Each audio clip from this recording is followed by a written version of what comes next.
Walong sumukong dating taga-suporta ng Communist Terrorist Group ang formal na tinanggap ng pamahalaan ng Nueva Ecija sa isang makasaysayang seremonya ng pagbabalik loob bilang patunay ng kanilang matapang na desisyon na talikuran ang karahasang kilusan kapalit ng mapayapa at makabuluhang pamumuhay.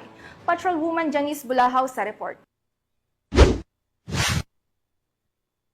Walong dating taga-suporta ng Communist Terrorist Group ang formal na kumalas sa kilusan at nagbalik loob sa pamahalaan sa tulong ng Nueva Ecija PNP at Philippine Army sa isang seremonya na ginanap sa 3rd Forward Operation Base sa Barangay Kasungsong, Gimba, Nueva Ecija nito lamang ika-9 ng Hulyo taong kasalukuyan.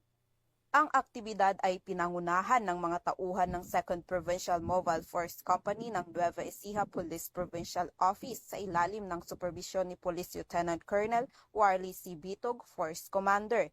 Katuwang ang 84th Infantry Battalion at 7th Infantry Division ng Philippine Army, 303rd Maneuver Company ng Regional Mobile Force Battalion 3 at Gimba Municipal Police Station. Ang mga sumuko ay dating miyembro ng Liga ng Manggagawang Bukid sa ilalim ng Alyansang Magbubukid sa Gitnang Luzon, isang kilalang mass organization na konektado sa makakaliwang kilusan. Sa isinagawang seremonya, inilahad ng isang organizer mula sa LMB ang kanyang personal na karanasan at dahilan ng kanilang pagtalikod sa grupo. Sinundan ito ng panunumpa ng katapatan sa pamahalaan at pirmahan ng kasunduan ng suporta sa mga programa ng gobyerno para sa kapayapaan at kaunlaran.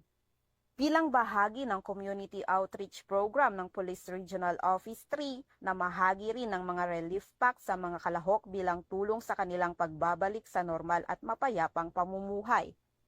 Ayon kay Police Lieutenant Colonel Bitog, isang mahalagang hakbang ang ginawang pagbabalik loob ng 8 dating mass supporters ng AMGL bilang patunay ng lumalawak na tiwala ng mamamayan sa mga adhikain ng pamahalaan para sa kapayapaan at kaunlaran ng bansa.